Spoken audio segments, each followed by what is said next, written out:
Are we morally obligated to financially help out family members that never really cared about us or helped us in the past? Because that's what we're tackling in this first story today. G'day there guys, it's your main man Marky and welcome back to another episode of r/Am I the Arsehole?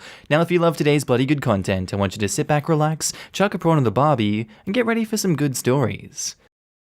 Am I the arsehole for not financially helping family and friends despite being able to? So my son Nick was born with a congenital heart defect 17 years ago. It required a $60,000 surgery in Israel if he was to survive past 12 months. I've spent the first 3 months of his life running around, begging people, and searching for money. My parents gave us $100. They had well-paying jobs and guaranteed state pensions. When I asked my brother for help, he mumbled something about needing to save for his daughter's college. She never went, by the way. Anyone who met her could have told him that much. They did take regular vacations overseas, though. And my department of 40 at work donated $30 and a card. At one point, I was seriously searching for ways to sell my kidney and liver. My in-laws sold their apartment for $35,000. Best friend gave me another $7,000, which was all he had. Accepting his help was one of the few times I cried in my adult life. I sold my car and every piece of furniture and electronics that wasn't bolted to the walls. My in-laws moved in, and we've spent the next 5 years living together. 5 people crammed into a 2-bedroom. Surgery was a success. As fate had it, I started a hustle and it took off. After years of hard work, I moved our HQ to a Central European country to be closer to our EU clients. Even discounting for about 2/3 of my wealth that is tied up in the business, I am a multi-millionaire. My in-laws now have a 4-bedroom house. We pay for them to go on vacations 3 to 4 times a year, or we did before 2020. My son is a hard worker who makes me a very proud father. I can't say that I hate those who didn't help back in the day. Hate is a strong word. Rather, I feel like I've learned my lesson and don't expect anything from them. I don't invite my parents for visits, as they are welcome to pay for their flights and a hotel room, but I won't cover their expenses like I do with the in-laws. My brother asked for a loan to start his business 5 years ago. I said the time wasn't right. 2 months ago, his daughter got into a car accident drunk driving. Nothing seemingly life-threatening, but a lot of scarring on her legs that requires a costly cosmetic surgery. I suggested he looks into downsizing, as I'm focused on helping my kids get good education. Old co-workers who wanted to join my business once it took off were told to apply through the regular process. Except for my best friend. He's been my partner from the start, and I sleep better at night knowing we've got each other's backs. It comes without saying that there's been lots of very unhappy people in my life. In our culture, you're expected to support your community and family, do favors. Nepotism is very much an ingrained thing. You're supposed to bring over your family if you're lucky enough to root yourself in the Western world, help friends immigrate, etc. My parents told me to my face they are ashamed of me and how the Western culture has changed me. I've been called many things, way worse than arsehole and heartless. And after hearing my story, tell me Reddit, am I though? Personally, no, I don't think you're an arsehole for that one. I think that you've made choices and you weren't helped in your time of need. Why should you give back to these people? I don't feel like any of them are deserving of your help. Years of complaining and cultural conflict from them would really start to piss me off if this continued to come to my face and they continued to assault me with it. This is just one of those situations where it's very easy for you to go no contact if you want to, and I wouldn't blame you if you did. But for the meantime, not the arsehole. Now in the comments, Sad Responsibility 9 says, not the arsehole. Your in-laws sold their $35,000 house to help you. Your best friend gave you all he had to help your son. Nobody else helped you, or even pretended to help you and your son. Your in-laws deserve everything you're giving to them because they were one of the only people there for you in your absolute lowest. You were going to sell your kidney for your son because nobody else helped you. Having your old co-workers who did not help you beg to get into your business don't deserve it. And not only that, but it's 100% fair that they are to apply just as anyone else. Your parents are just angry at you for not sharing your success. If you can't handle me at my worst, then you don't deserve me at my best. That goes for you and your son in relation to the rest of family. Not the asshole, but your parents and old co-workers certainly are. And OP replies, this is probably the first time the "can't handle me at my worst" phrase made any sense to me. Thanks for putting a smile on my face. Info. Have you told your parents why you aren't helping them and the rest of your family and friends?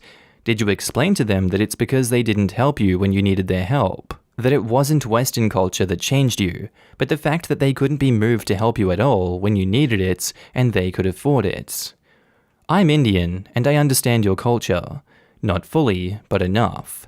I understand why you're expected to help your family and friends, and why your parents thought the surgery might not be worth it if the chance for success were 40%. But only $100 when they could afford more? And it's not just that they didn't help you for the surgery, but did they help afterwards? After it was clear that the surgery had worked, they could have given you the money to buy a car, food, etc. The fact that they didn't help had to be a huge letdown. I'm glad you're still cordial with your family and friends, but maybe if you try to explain your point of view, they'll better understand where you're coming from. And OP replies, I'm leaning towards having a more open conversation. I just don't yet see when and how to start it.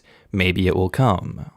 Perhaps next time they complain about me not doing enough, I can ask if they truly don't understand why I've changed. I don't need some grand closure or to hurt them, but some clarity may help us finally turn that page. Why don't you tell your parents to try for a new son then? Maybe he'll get rich too, and then can bring them over. Also, if they don't like how westernized you've become, there's only a 40% chance they'll like it in the West if you bring them all over. Best not to try at all. As for your old colleagues, beware the toes you tread on today. They may be attached to the assets you need to kiss tomorrow. And Pumpernickelbrot says, not the asshole. In our culture, you're expected to support the community. But they didn't support you when it was a literal life and death situation for your son. You don't owe them anything. Good for you that everything went so well in your life. Keep supporting those that supported you, like your in-laws and best friend. Not the asshole. They're not obligated to help you, and you're not obligated to help them, so don't help them. But your parents' comment about let nature run its course and instead try for a new baby. Like, what the hell do they smoke? Who tells that to anyone? They essentially told you to let your son die and provide them with another grandchild.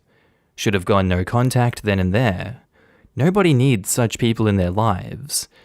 And OP replies, it's very hard to explain this, but it's truly not as horrific as it sounds for people raised and living in that culture. I don't know how to get it across in a just manner. The only very weird analogy that comes to mind is how bone marrow jello is a delicacy in some countries that is served during holidays. And in our culture, people would have a complete WTF moment if they are told that this is food. And back to the post, OP leaves 2 edits and says, Edit. To those wondering why my parents had a pretty lukewarm response, if you can even call it that, the surgery had a 40% success rate. They thought we should let nature run its course and instead try for a new baby. It may sound horrendous to Westerners, but it's not that cold of a statement to someone in our home country. But obviously, wife and I didn't take it well. And edit 2, user Highway Girl 2004, I will talk to my wife about helping our niece. I stand by what I said. It's on her for putting herself in that position and her parents to help her fix it. So I won't cover the whole cost, but I will ask my wife if we should cover half. The more I think about it, the more I'm leaning towards this being the right answer. And now on to the update. So it's been a couple months. I've learnt my lesson not to ask 17-year-old kids on Reddit questions about real life, and I've made some decisions. First, a lot of you did make valid suggestions that I took to heart. I spoke to my parents candidly about why I distanced myself from them. They were clearly ashamed, and I think it's that shame and pride that kept them from reaching out and apologizing years ago. My mum kept her face covered with her hands for most of the call. She was clearly sad. Anyway, I ended up telling them I would never want to see them go destitute, so if they're in poor health or need help with the basic necessities, I'm obviously a call away. Otherwise, things have stayed the same. Next, about my niece. Here's where I disagree hard with most Redditors. She's a 20-something girl who made a tremendously stupid mistake. She took down a pole driving drunk and will pay for that with her physical appearance and health for the rest of her life. It could have been worse, and thankfully, that's all it was. So we had a chat, and as a first step, we paid for her initial scar treatment, some silicone dressings and steroid injections to improve the healing. They can't do the removal surgery until they heal properly and things settle down, so it could be another 6 months to a year before they reassess. She also asked if I can help her find a rehab, as she wants to pay for it herself. She admitted to having a problem, and I won't go into why she started drinking, but I hope none of the haters have the same reason to turn to a bottle. I also told my brother that he's got a year to come up with half of the cost of her surgery. If he doesn't come through, we'll have a conversation, but I think the fire is lit under his ass, and I'm covering half for sure. I'll remind people we aren't prosecutors and judges, so when it comes to moral judgments, we should do what we believe is right. I stand by my choices to keep my family at an arm's length by not letting them fall into poverty if it comes to it, and I support my niece in her attempt to better herself. Thanks to everyone who commented and offered advice, and for Highway Girl 2004, I'll give a separate shout out. Best of luck everyone, and take care. Now in the comments, Manny Mangoes says, good luck to you and your family. I get where you're coming from and don't blame you for keeping your distance with your family. I'm a transplant also, so I get the pressure that comes with that bit that you also have a family of your own to think about. And OP replies, thanks, that pressure is real. Although I didn't see your first post until you posted with this update, I agree with you on this one. You have made a life-changing event, and you can tell who your friends are and not. To be honest, when people hit something in drunk driving, only 2 things happen. Either they see what they did and turn for help, or they deny it by burying themselves in booze. I fully support you trying to get a start with your parents, not the asshole. And OP replies, thank you for your kindness. It's all good to be honest. I think that if you wouldn't have lent a supporting hand to the girl, she would have had nowhere to go. Because let's face it, everyone screws up. Some more than others, but it's the way you get up which counts the most. Our next post is by user SilentWolf1976, titled, Am I the asshole for not being happy that my adult son is going to be a father? So I, 45 female, have a 23-year-old son who just informed me that he's going to be a father this fall. He's mad at me that I'm not happy to be a grandma. For some background, my son only has a part-time job and his girlfriend doesn't work, and is getting financial help from different friends. He and his girlfriend, she's 19 or 20, don't live together and neither have driver's licenses. My son also has severe ADHD and is on the autism spectrum. He sprung the news on me at midnight via Facebook Messenger. I told him that I hoped they were ready for all that this entails and that I can't believe he wasn't, at the very least, wearing a condom. The next day, he accused me of not supporting him and not being happy. So Reddit, am I the asshole? Edit, okay, I see that his diagnoses are basically irrelevant other than the fact that he's unmedicated for his ADHD as he refuses to take his meds. And his reveal of the pregnancy wasn't a, guess what mum, we're having a baby. He actually said, hey mum, so you're not going to be happy but by August or September, I'm going to be a dad? And I'm sorry for springing this on you. The next day I replied, I'm not going to pretend that I'm happy that you're having a baby right now. I need to come to terms with it first. I will support whatever decisions the two of you make about this, but I can't be happy right now. Maybe in time, but not right now. And edit 2, I cannot help with babysitting or anything like that because they live in Texas and I live in Washington. I also cannot help them financially because I am disabled and live on less than $200 a month. No matter what happens, I will not reject the child, as it's my first grandbaby. Really, the question comes down to, are you the asshole for not being happy that my adult son is going to be a father? I can't blame you for not being happy. You've listed some good reasons as to why you don't agree with it and why it upsets you. So I'm not going to say that you're a dickhead for being angry about this situation. It's perfectly valid that you wouldn't be happy about this, given all of the information about your life and his life and the girlfriend's life that you've shared. So really, I have nothing more to add to that. I agree with you. I'm going to say you're not the asshole for that. But in the end, I don't really know if anyone's the asshole. I'm gonna stick with not the asshole anyway. Now in the comments, Kitsumi Cat says, not the asshole. Just make sure to tell him that you're not going to be a second mum to this kid.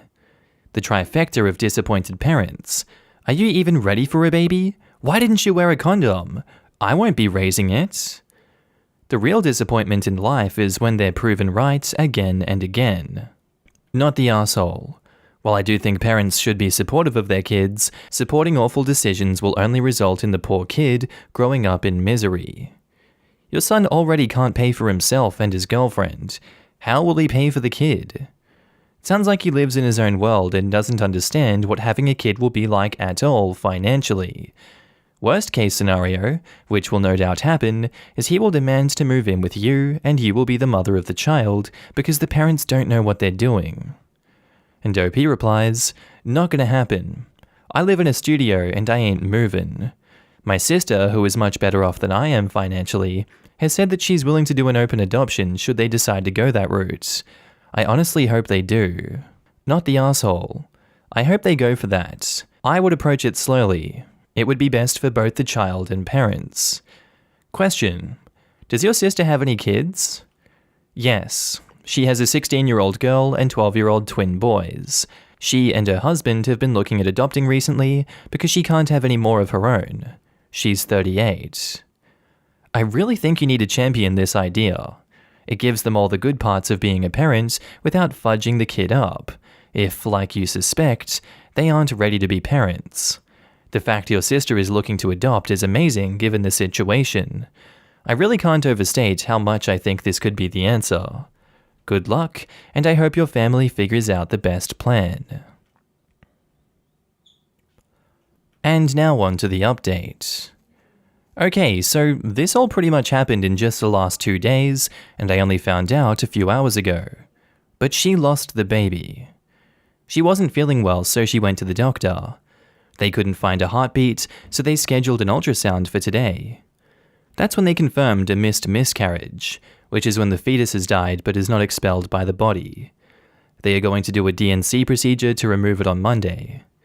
I was shocked when I found out that they are making her walk around with her dead child inside her for almost a week. My son has quit his job and was going to walk or hitchhike the almost 400 miles to where his girlfriend is currently living with her mother. He made it about halfway when he got the call that she lost the baby. Girlfriend and her uncle are going to pick him up Thursday, I guess.